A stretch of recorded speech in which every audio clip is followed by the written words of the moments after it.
The Layman's Guide to Zero-Day Engineering is our next talk by, and my colleagues out in Austin who run the Pwn2Own contest assure me that our next speakers are really very much top of their class, and I'm really looking forward to this talk for that. A capture the flag contest like that requires having done a lot of your homework up front so that you have the tools at your disposal at the time so that you can win. And Marcus and Amy are here to tell us something way more valuable about the actual tools that they found, but how they actually arrived to at those tools, and the process of going to them. And I think that is going to be a very valuable recipe or lesson for us. So please help me welcome Marcus and Amy to a very much anticipated talk.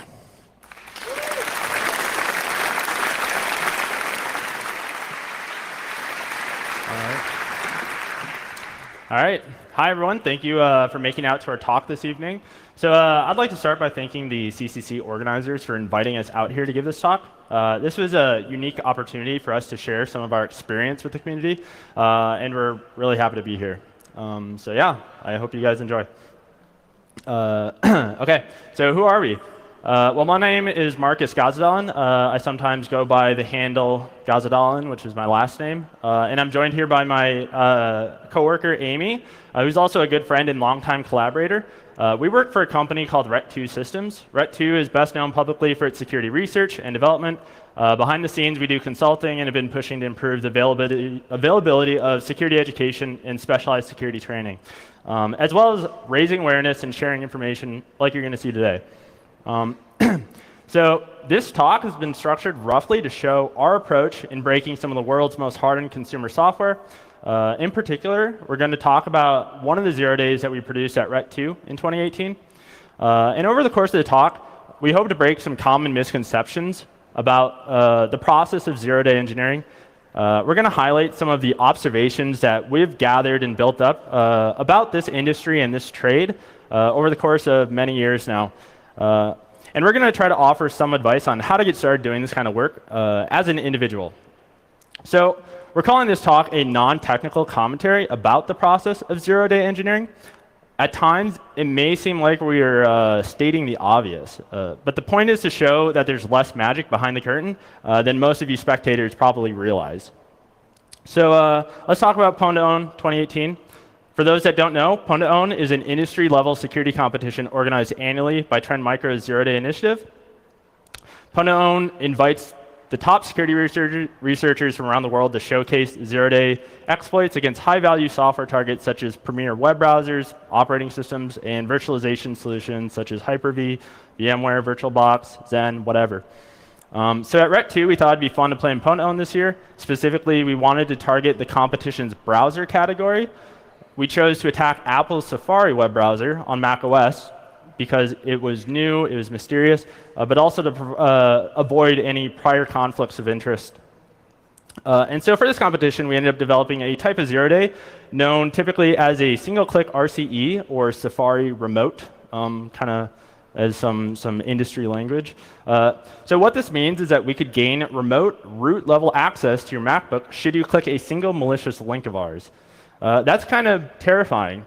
A lot of you might feel like you're very prone to not clicking malicious links or not getting spearphished, but it's so easy. Maybe you're in a coffee shop. Maybe I just man in the middle of your connection.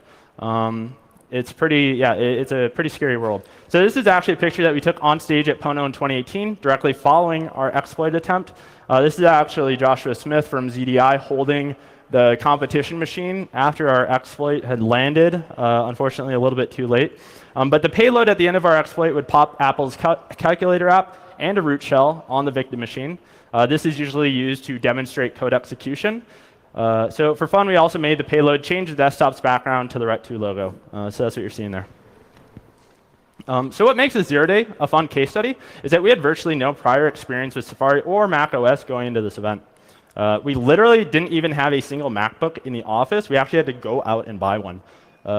And so as a result, you get to see how we as expert researchers approach new and unknown software targets. So I promised that this was a non-technical talk, which is mostly true. That's because we actually published all the nitty-gritty details for the entire exploit chain as a verbose 6-part blog series on our blog this past summer. It's hard to make highly technical talks fun and accessible to all audiences, so we've reserved much of the truly technical stuff for you to read at your own leisure. It's not a prerequisite for this talk, so don't feel bad if you haven't read those. So with that in mind, we're ready to introduce you to the very first step of what we're calling the layman's guide to zero-day engineering. At the start of this talk, I said we'd be attacking some of the most high-value and well-protected consumer software. This is no joke, right? This is a high-stakes game.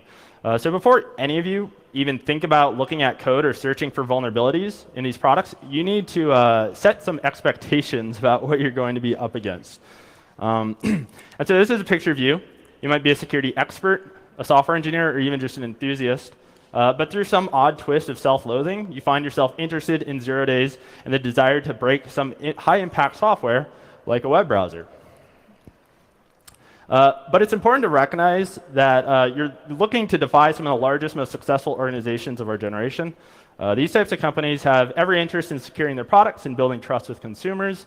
These vendors have steadily been growing their investments in software and device security, and that trend will only continue. You see cybersecurity in headlines every day. Hacking, these systems compromised, it's only getting more popular. There's more money than ever in this space.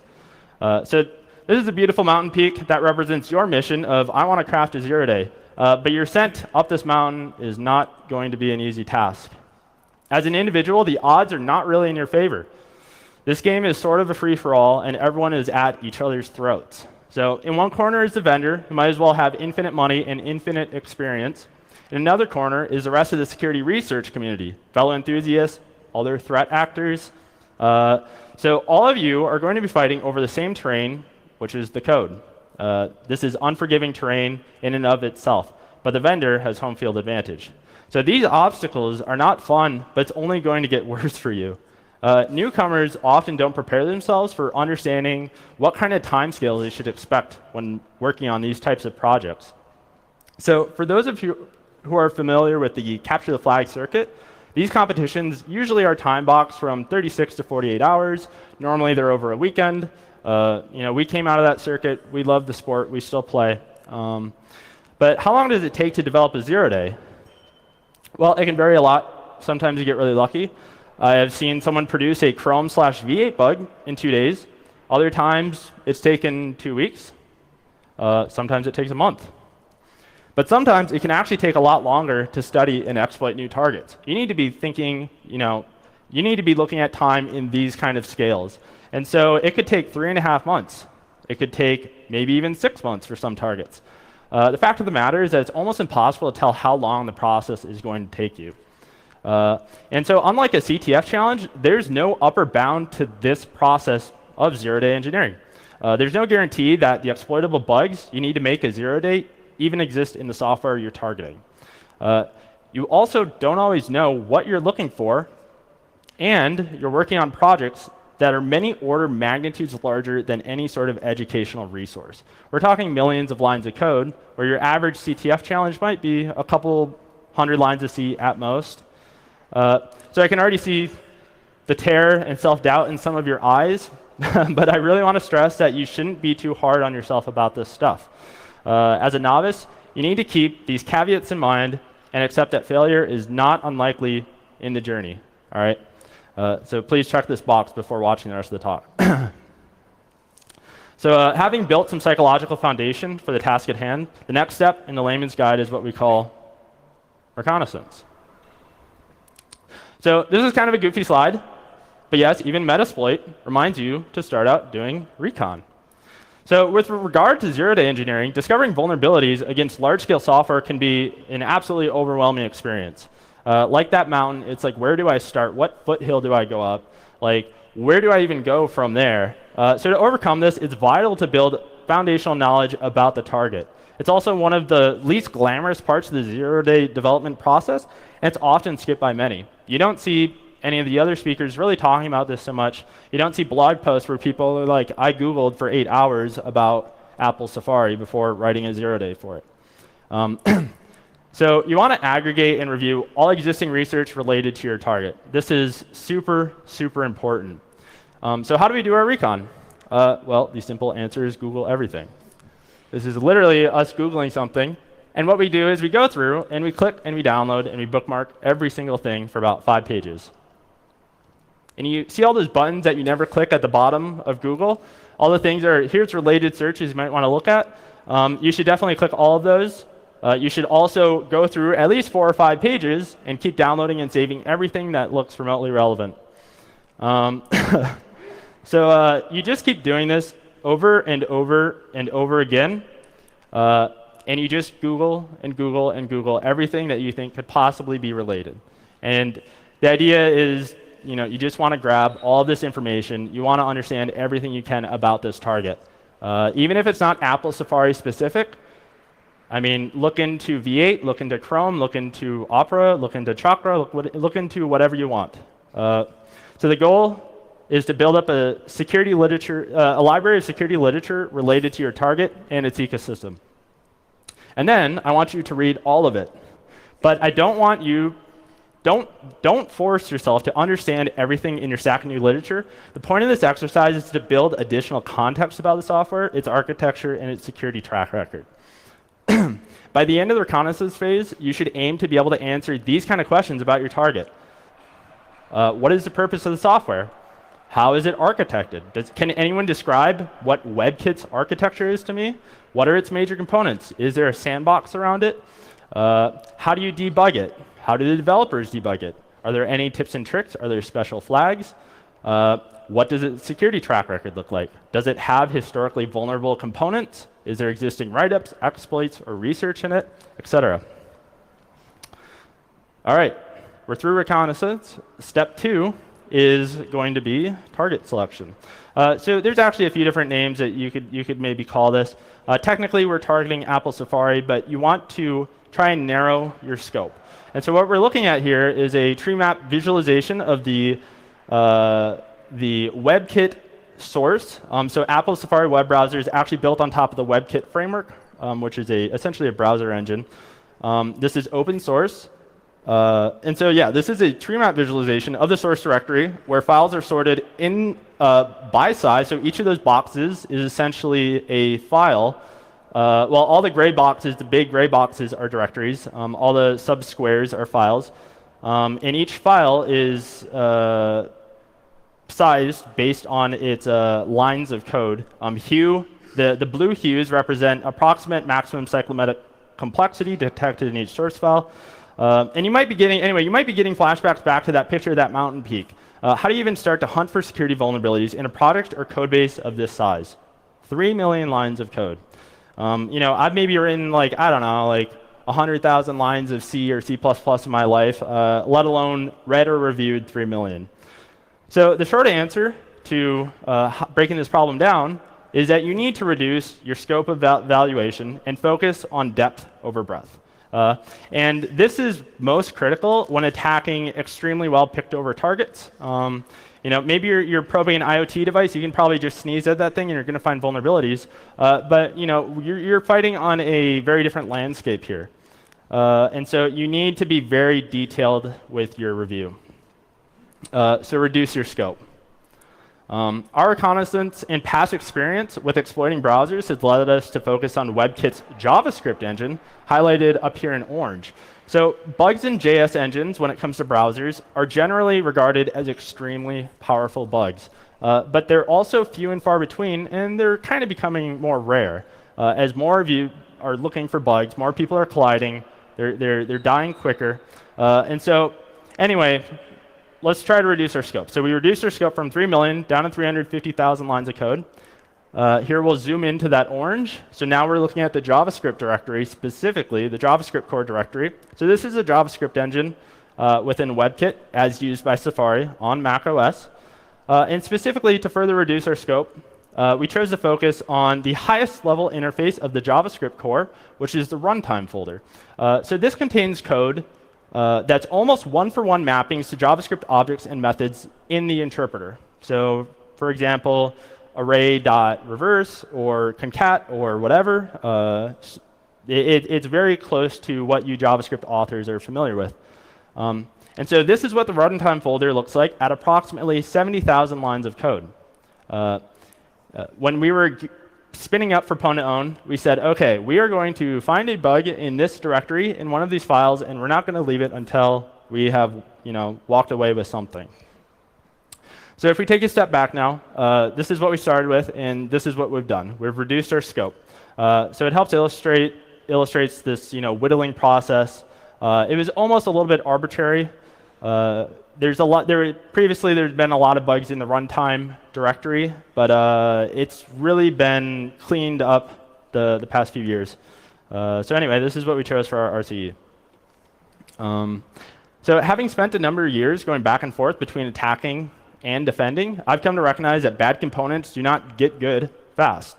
Usually, researchers are able to hammer away at these components for years before they reach some level of acceptable security. So to escape Safari Sandbox, we simply looked at the security trends covered during the reconnaissance phase.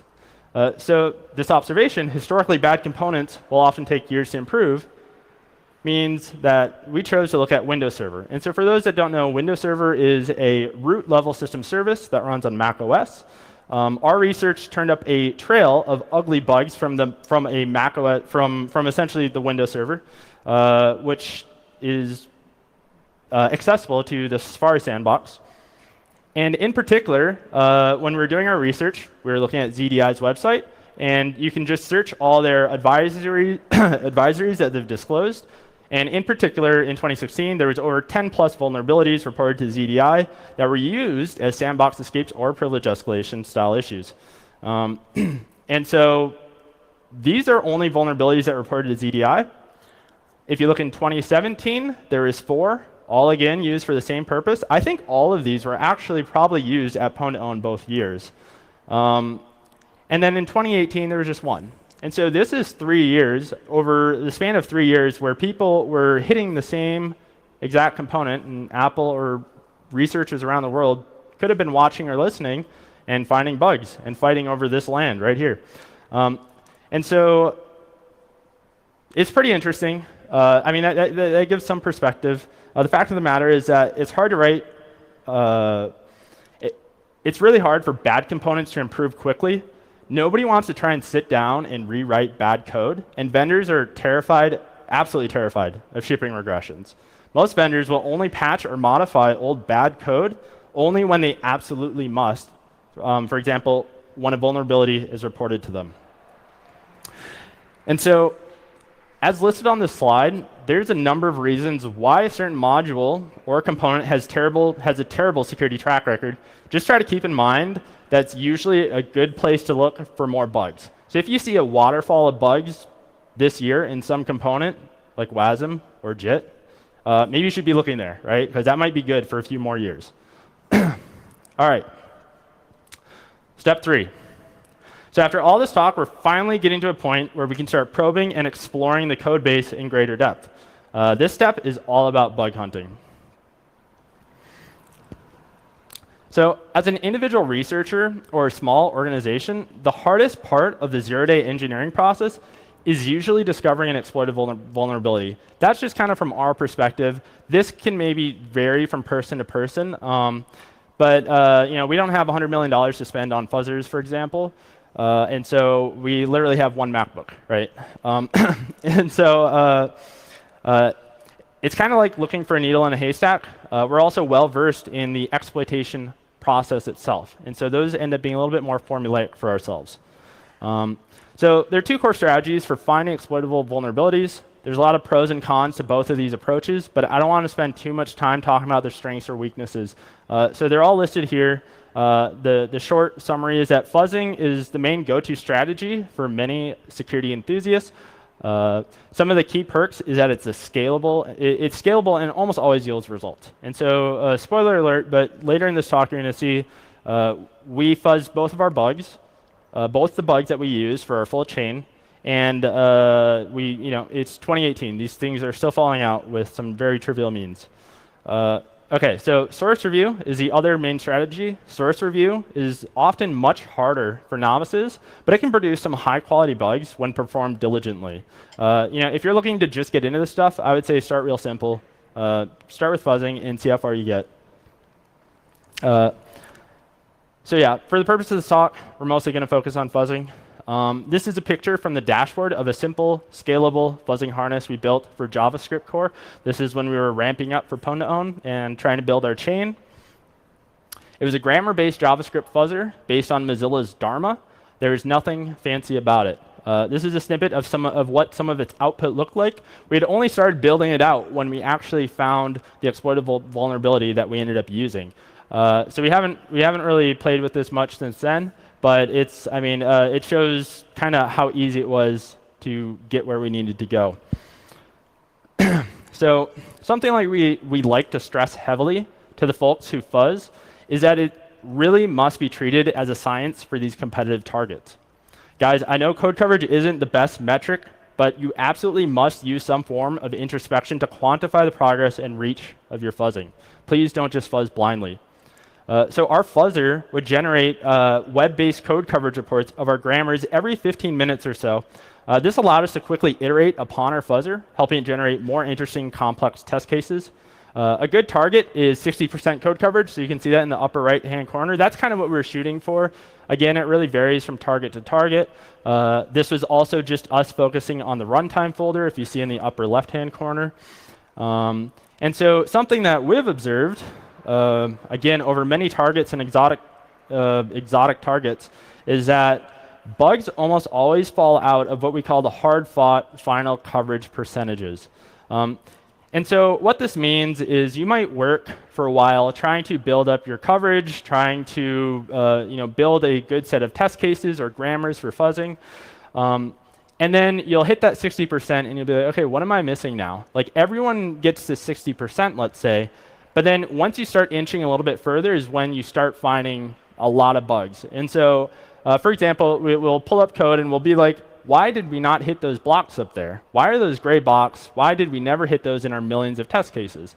And we'll go find that that's some weird edge case or some unoptimized condition or something like that. And we will modify our test cases to hit that code. Other times we'll actually sit down, pull it up on our projector, and talk through some of that code. And we'll be like, what the hell is going on there? And so this is actually, it's funny, this is actually a live photo that I took during our Pwn2Own hunt. As cliche as this picture is of hackers standing in front of like a dark screen in a dark room, this was absolutely real. We were just reading some code, and so it's good to rubber ducky among coworkers and to hash out ideas, help confirm theories or discard them. And so yeah, this kind of leads us to the next piece of advice. Is when you're doing source review, so this applies to both debugging or assessing kind of those corner cases and whatnot.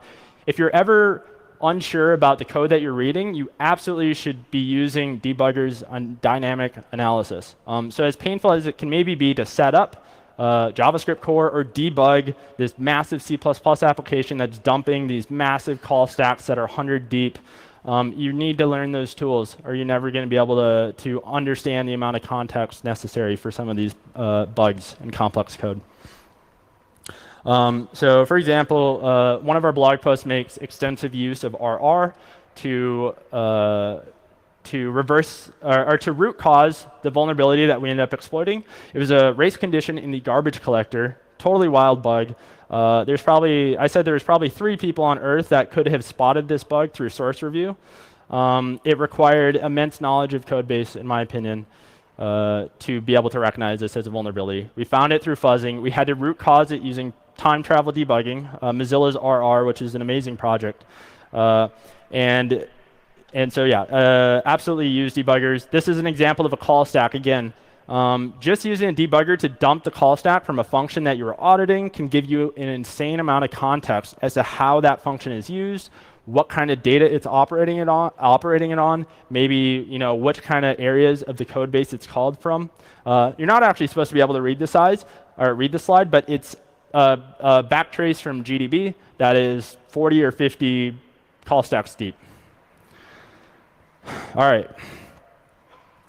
So there's this huge misconception by novices that new code is inherently more secure and that vulnerabilities are only being removed from code bases, not added. This is almost patently false. And this is something that I've observed over the course of several years, countless targets, code from all sorts of vendors. And there's this really great blog post put out by Ivan from GPZ this past fall. And in this blog post, he basically, so 1 year ago, he fuzzed WebKit using his fuzzer called D'Amato. He found a bunch of vulnerabilities, he reported them, and then he open sourced the fuzzer. But then this fall, he downloaded his fuzzer, ran it again with little to no changes, just to get things up and running, and then he found another 8+ exploitable use after free vulnerabilities. So what's really amazing about this is when you look at these last two columns that I've highlighted in red, virtually all the bugs he found had been introduced or regressed in the past 12 months. So yes, new vulnerabilities get introduced every single day. So the biggest reason new code is considered harmful is simply that it's not had years to sit in market. This means it hasn't had time to mature. It hasn't been tested exhaustively like the rest of the code base. As soon as that developer pushes it, whenever it hits release, whenever it hits stable, that's when you have 1 billion users pounding at it, let's say on Chrome. I don't know how big that user base is, but it's massive. And that's 1,000 users around the world just using the browser who are effectively fuzzing it just by browsing the web. And so, of course, you're going to manifest interesting conditions that will cover things that are not in your test cases in unit testing. So yeah, it's not uncommon. The second point down here is that it's not uncommon for new code to break assumptions made elsewhere in the code base. And this is also actually extremely common. The complexity of these code bases can be absolutely insane, and it can be extremely hard to tell if, let's say, some new code that Joe Schmo, the new developer, adds breaks some paradigm held by, let's say, the previous owner of the code base. He maybe doesn't understand it as well. Maybe it could be an expert developer who just made a mistake. It's super common. Another piece of advice, this should be a no-brainer for bug hunting, but novices often grow impatient and start hopping around between code and functions and getting lost or trying to chase use after frees or bug classes without really truly understanding what they're looking for. So a great starting point is always identify the sources of user input or the way that you can interface with a program, and then just follow the data. Follow it down. What functions parse it? What manipulates your data? What reads it? What writes to it? Just keep it simple. And so when we're looking for our sandbox escapes, we knew we were looking at Windows Server, and our research had showed that there's all these functions. We didn't know anything about Mac, but we read this blog post from Keen that was like, oh, there's all these functions that you can send data to in Windows Server. And apparently there's about 600, and there are all these functions prefixed with __x. And so these 600 endpoints will parse and operate upon data that we send to them. And so to draw a rough diagram, there's essentially this big red data tube from the Safari sandbox to the Windows Server system service. This tube can deliver arbitrary data that we control to all those 600 endpoints. We immediately thought, let's just try to man in the middle this data pipe so that we can see what's going on. And so that's exactly what we did. We just hooked up Frida to it, another open source DBI. It's on GitHub. It's pretty cool. And we were able to stream all the messages flowing over this pipe. So we could see all this data just being sent into the Windows Server from all sorts of applications, actually. Everything on Mac OS talks to this. The Windows Server is responsible for drawing all your windows on the desktop, your mouse clicks, your whatever. It's kind of like Explorer.exe on Windows. So we see all this data coming through. We see all these crazy messages, all these unique message formats, all these data buffers that it's sending in. And this was just begging to be fuzzed. And so we said, OK, let's fuzz it. And I remember we were getting all hype. And I distinctly remember thinking, maybe we can jerry-rig AFL into the Windows Server. Or let's mutate these buffers with Radamsa. Or why don't we just try flipping some bits? And so that's what we did. And so Halvar actually had a very timely tweet just a few weeks back that echoed this exact experience. He said that looking at my security/vulnerability research career, my biggest mistakes were almost always trying to be too clever. success hides behind what is the dumbest thing that could possibly work. The takeaway here is that you should always start simple and iterate. So this is our fuzz farm. It's a single 13-inch MacBook Pro. I don't know if this video is actually going to work. It's not a big deal if it doesn't. I'm only going to play a few seconds of it. So this is me literally placing my wallet on the enter key, and you can see this box popping up, and we're fuzzing. Our fuzzer is running now and flipping bits into messages, and the screen is changing colors. You're going to start seeing the boxes freaking out. It's going all over the place. This is because the bits are being flipped. It's corrupting stuff. It's changing the messages. Normally, this little box is supposed to show your password hint. But the thing is, by holding the enter key on the lock screen, all this traffic was being generated to the Windows server. And every time the Windows server crashed, you know where it brings you? It brings you right back to your lock screen. So we had this awesome fuzzing setup by just holding the enter key. Yeah.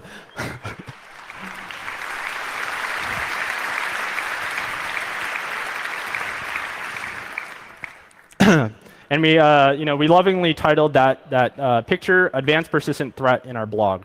This is a crash that we got out of the fuzzer. This occurred very quickly, actually. This was probably within the first 24 hours. So we found a ton of crashes. We didn't even explore all of them. There's probably a few still sitting on our server. But there's lots of nullity refs, lots of garbage, but then this one stood out in particular. So anytime you see this thing up here that says exe bad access with a big number up there, address equals blah, blah, blah, that's a really bad place to be. And so this is a bug that we ended up using at Pwn to perform our sandbox escape. If you want to read about it, again, it's on the blog. We're not going to go too deep into it here. So maybe some of you have seen the InfoSec comic.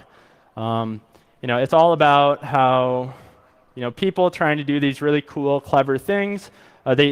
People can get too caught up trying to inject so much science and technology into these problems that they often miss the forest for the trees. And so, here we are in the second panel. We just wrote this really crappy little fuzzer, and we found our bug pretty quickly. And this guy's really upset. So, which brings us to the misconception that only expert researchers with blank tools can find bugs. And so you can fill in the blank with whatever you want. It can be cutting-edge tools, state-of-the-art, state-sponsored, magic bullet. This is not true. There are very few secrets. So the next observation, you should be very wary of any bugs that you find quickly. A good mantra is that an easy-to-find bug is just as easily found by others. And so what this means is that soon after our blog post went out, so actually at Pwn 2018, we actually knew we had collided with fluorescence, one of the other competitors. We both struggled with exploiting this issue. It is a difficult bug to exploit. And we had some very creative exploit. It was very strange. But there was some discussion after the fact on Twitter by Ned, started by Ned. He's probably out here actually speaking tomorrow. You guys should go see his talk about the Chrome IPC. That should be really good. But there's some discussion on Twitter that Ned had started, and Nicholas, who's also here, said, well, at least 3 teams found it separately. So at least us, Fluorescence, and Nicholas had found this bug. And we were all at Pwn. So you can think how many people out there might have also found this. There's probably at least a few. How many people actually tried to weaponize this thing? Maybe not many. It was kind of a difficult bug. And so there are probably at least a few other researchers who are aware of this bug. So that kind of closes the, if you found a bug very quickly, especially with fuzzing, you can almost guarantee that someone else has found it. So I'm going to pass over the next section to Amy to continue. And yeah. All right. So we just talked a bunch about techniques and expectations when you're actually looking for the bug. But I'm going to take over here and talk a little bit about what to expect when trying to exploit whatever bug you end up finding. And so we have the exploit development is the next step. So okay, you found a bug, right? You've done the hard part. You were looking at whatever your target is. Maybe it's a browser, maybe it's the Windows server or the kernel or whatever you're trying to target. But the question is, how do you actually do the rest? how do you go from the bug to actually popping a calculator onto the screen? The systems that you're working with have such a high level of complexity that even just like understanding, enough to know how your bug works, it might not be enough to actually know how to exploit it. Should we try to like brute force our way to an exploit? Is that a good idea?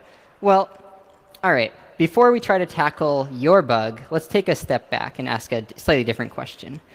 How do we actually write an exploit like this in general? Now, I feel like a lot of people consider these kind of exploits to maybe be in their own league, at least when you compare them to something like maybe what you do at a CTF competition or something simpler like that. And if you were, for example, to be given a browser exploit challenge at a CTF competition, it may seem like an impossibly daunting task because it's been laid in front of you if you've never done this stuff before. So how can we work to sort of change that view?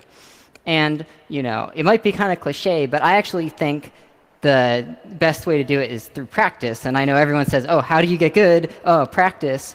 But I think that this is actually very valuable for this. And the way that practicing actually comes out is that, before we talked a lot about consuming everything you could about your targets, like searching for everything you could that's public, downloading it, trying to read it, even if you don't understand it, because you'll hopefully glean something from it. It doesn't hurt.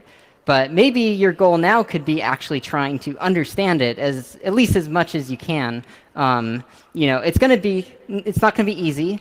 These are very intricate systems that we're attacking here, and so it will be a lot of work to understand this stuff. But for every old exploit you can work your way through, the path will become clearer for actually exploiting these targets. So because I focus mostly on browser work, and I did the browser part of our chain, at least the exploitation part, I have done a lot of exploits and read a ton of browser exploits, and one thing that I have found is that a lot of them have very, very similar structure, and they'll have similar techniques in them, they'll have similar sort of primitives that are being used to build up the exploit. And so that's one observation, and to actually illustrate that, I have an example. So alongside us at Pwn2Own this spring, we had Samuel Gross of Phoenix. He's probably here right now, but so he was targeting Safari just like we were, but his bug was in the just-in-time compiler, the JIT, which converts JavaScript to the machine code. Our bug was nowhere near that. It was over in the garbage collector, so a completely different kind of bug. But the bug here that he had, it was super reliable. It was very, very clean. I recommend you go look at it online. It's a very good resource. And then a few months later, at Pwn2Own Mobile, so another pwning event, we have Fluorescicate, which was an amazing team who managed to pretty much pwn everything they could get their hands on at that competition, including an iPhone, which of course iPhone uses Safari, so they needed a Safari bug. The Safari bug that they had was very similar in structure to the previous bug earlier that year, at least in terms of how the bug worked and what you could do with it.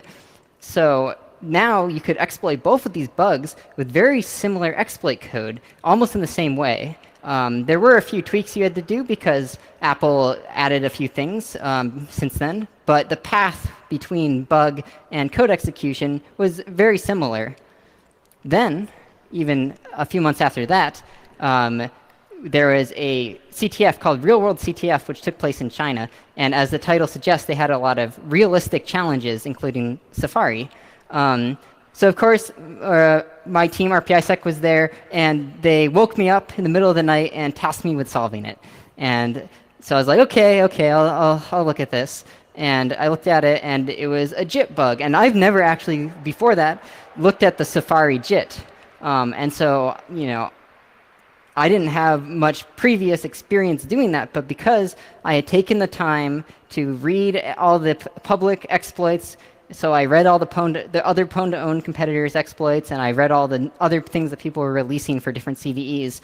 I had seen a bug like this before, very similar, and I knew how to exploit it. So I was able to quickly build the path from bug to code exec, and we actually managed to get first blood on the challenge, which was really, really cool.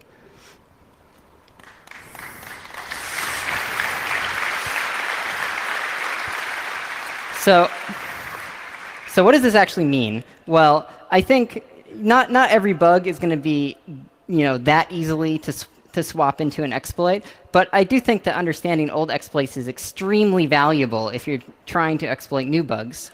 A good place to start if you're interested in looking at old bugs is places like this with the JS vulndb, which is basically a repository of a whole bunch of JavaScript bugs and proof of concepts and sometimes even exploits for them. And so if you were to go through all those, I guarantee by the end you'd have a great understanding of the types of bugs that are showing up these days and probably how to exploit most of them. But there aren't that many bugs that get published that are full exploits. There's only a couple a year, maybe. So what do you do from there once you've read all of those and you want to learn more? Well, maybe start trying to exploit other bugs yourself. So you can go, for example, I like Chrome because they have a very nice list of all their vulnerabilities that they post every time they have an update, and they even link you to the issue. So you can go and see exactly what was wrong. And so take some of these. For example, at the very top, we have out of bounds right in V8. So we could click on that and go and see what the bug was, and then we could try to write an exploit for it. And then by the end, we will have had a much better idea of how to exploit an out of bounds right in V8, and we've now done it ourselves too. So this is a chance to sort of apply what you've learned. But you think, okay, that's a lot of work, that I have to do all kinds of other stuff. I'm still in school, or I have a full-time job. Can I just play CTFs? Well, it's a good question. The question is, how much do CTFs actually help you with these kind of exploits? I do think that you can build a very good mindset for this because you need a very adversarial mindset to do this sort of work. But a lot of the times, the challenges don't really represent the real-world exploitation. There was a good tweet just the other day, like a few days ago, where we were saying that, yeah, libc is like random libc challenges. Actually, I don't think it says libc here. Yeah, are often very artificial and don't carry much value to real world because they're very specific. Some people love these sort of very specific CTF challenges, but I don't think that there's as much value as there could be. However, there's been a couple CTFs recently and historically as well that have had pretty realistic challenges in them. In fact, right now is a CTF 35C3 CTF is running, and they have 3 browser exploit challenges. They have a full chain Safari challenge. They have a VirtualBox challenge. It's pretty crazy. And it's crazy to see people solve those challenges in such a short time span too. But I think that it's definitely something that you can look at afterwards, even if you don't manage to get through one of those challenges today, but something to try to work on.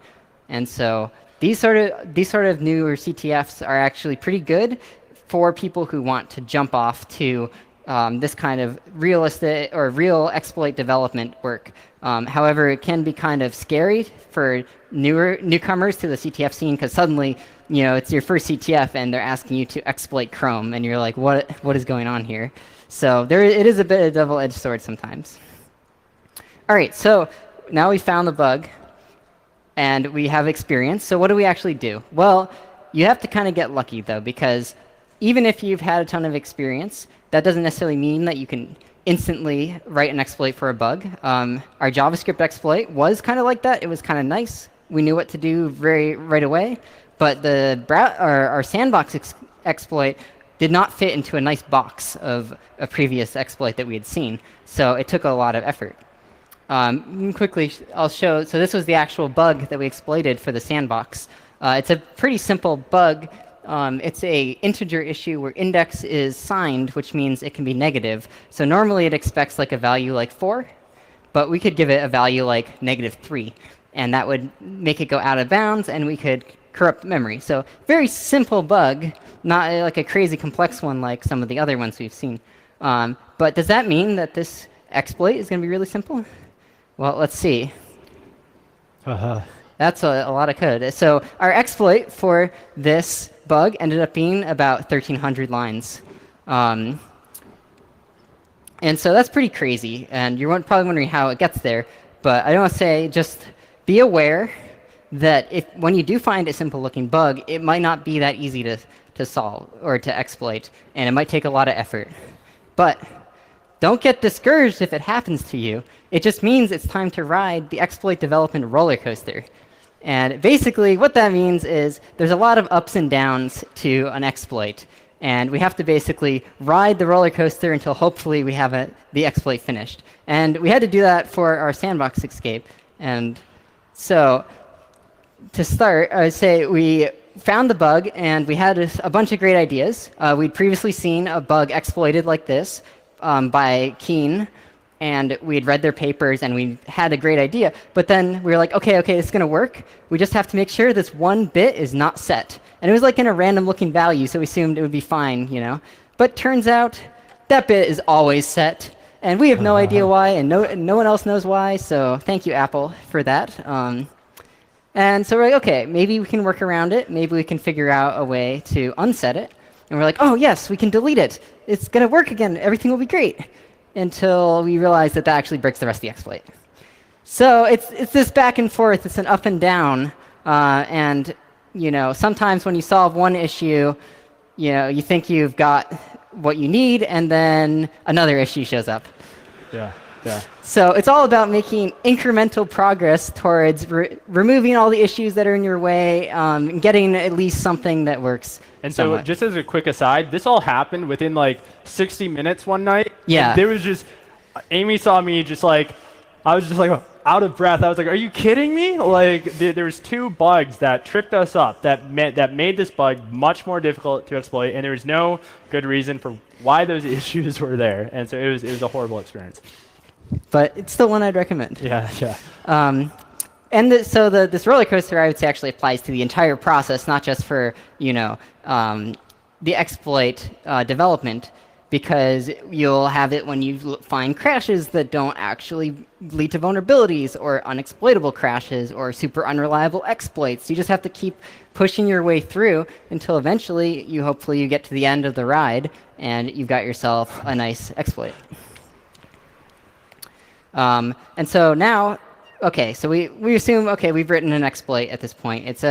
Maybe it's not the most reliable thing, but it works. Like, I can get to my code exec every now and then. So we got to start talking about the payload. So what is a payload exactly? A payload is whatever your exploit's trying to actually do. It could be trying to open up a calculator on the screen. It could be trying to launch your sandbox escape exploit. It could be trying to clean up your system after your exploit. And by that, I mean fix the program that you're actually exploiting. So in CTFs, we don't get a lot of practice with this because we're so used to doing system, you know, cat flag, and then it doesn't matter if the entire program is crashing down in flames around us because we got the flag. And so in this case, yeah, you cat the flag and then it crashes right away because you didn't have anything after your op chain. But in the real world, it kind of matters a little more. So here's an example of like what would happen if your exploit didn't clean up after itself. It just crashes and goes back to the login screen. This doesn't look very good. If you're at a conference like Pwn2Own, this won't work. I don't think that they would let you win if this happened. And so it's very important to try to go back and fix up any damage that you've done to the system before it right after you finished. All right. And so actually running your payload, so a lot of times we see, in the exploits, we'll see that you'll get to the code exec here, which is just CCs, which means int3, which just tells the program to stop or trap to a breakpoint. And all the exploits you see most of the time, they just stop here. They don't tell you anymore. And to be fair, you know, they've gotten you code exec. They're just talking about the exploit. But you still have to figure out how to do your payload, because unless you want to write those 1,300 lines of code in handwritten assembly and then make it into shellcode, you're not going to have a good time. And so we had to figure out a way to actually take our payload, write it to the file system in the only place that the sandbox would let us, and then we could run it again as a library, and then it would go and actually do our exploit. And so now that you've like assembled everything, you're almost done here. You have your exploit working. You get a calculator pops up. This was actually our sandbox escape running and popping calculator and proving that we had root code exec. But we're not completely done yet because we need to do a little bit more. which is exploit reliability. We need to make sure that our exploit is actually as reliable as we want it to, because if it only works 1 in 100 times, that's not going to be very good. For Pwn2Own, we ended up building a harness for our Mac, which would let us run the exploit multiple times and then collect information about it. So we could look here and we could see very easily how often it would fail and how often it would succeed. And then we could go and get more information, maybe a log, and other stuff like how long it ran. And this made it very easy to iterate over our exploit and try to correct issues and make it better and more reliable. We found that most of our failures were coming from our heap groom, which is where you try to align all your memory in certain ways. But there's not much that you can do there in our situation. So we tried to make it as best as we could and then accepted the reliability that we got. Something else you might want to test on is a bunch of multiple devices. For example, our JavaScript exploit was a race condition. So that means the number of CPUs in the device and the speed of the CPUs actually might matter when you're running your exploit. You might want to try different operating systems or different operating system versions, because even if they're all vulnerable, they might have different quirks or tweaks that you have to do to actually make your exploit work reliably on all of them.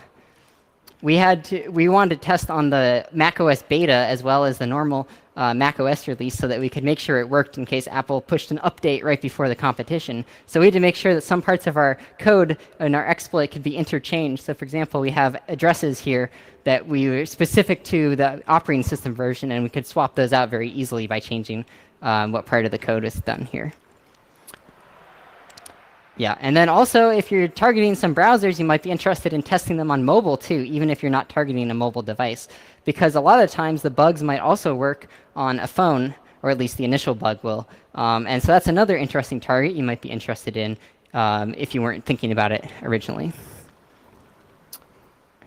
So in general, what I'm trying to say is try throwing your exploit at everything you can, and hopefully you will be able to recover some reliability percentages or figure out things that you overlooked in your initial testing. All right, I'm going to throw it back over for the final section. So we're in the final section here. So I didn't get to spend as much time as I would have liked on this section, but I think it's an important discussion to have on here. And so the very last step of our layman's guide is about responsibilities. And so this is critical. And so you've listened to our talk. You've seen us develop these skeleton keys to computers and systems and devices. We can create doors into computers and servers and people's machines. You can invade privacy. You can deal damage to people's lives and companies and systems and countries. And so there's a lot of you have to be very careful with these. And so everyone in this room, if you take any of our advice going into this stuff, please acknowledge what you're getting into and what can be done to people. And so there's at least one example that's kind of related that I pulled out quickly that quickly came to mind. Was in 2016. I explicitly remember this day actually. I was sitting at work, and there was this massive DDoS that plagued the internet, at least in the US. And it took down all your favorite sites: Twitter, Amazon, Netflix, Etsy, GitHub, Spotify, Reddit. I remember the whole internet came to a crawl in the US. This is the L3 outage map. This was absolutely insane. And I remember people were bouncing off the walls like crazy, after the fact. And they're all referencing Bruce Schneider's blog. And they were, on Twitter, there's all this discussion popping up that this was likely a state actor. This was a newly sophisticated DDoS attack. Bruce suggested it was China or Russia or some nation state. And the blog post was specifically titled, "Someone is learning how to take down the internet."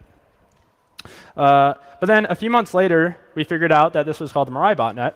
And it was actually just a bunch of kids trying to DDoS each other's Minecraft servers.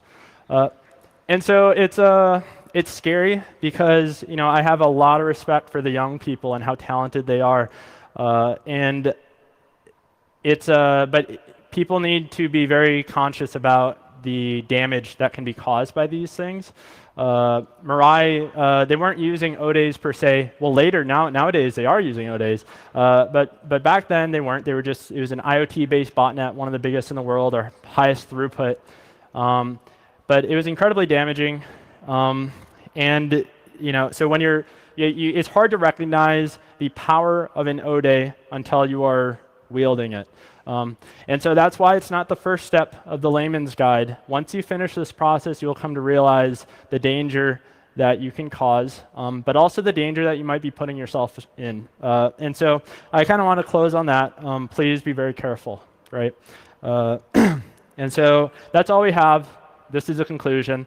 The layman's guide, that's the summary. And if you have any questions, we'll take them now. Otherwise, if we run out of time, you can catch us after the talk, and we'll have some cool stickers too. So.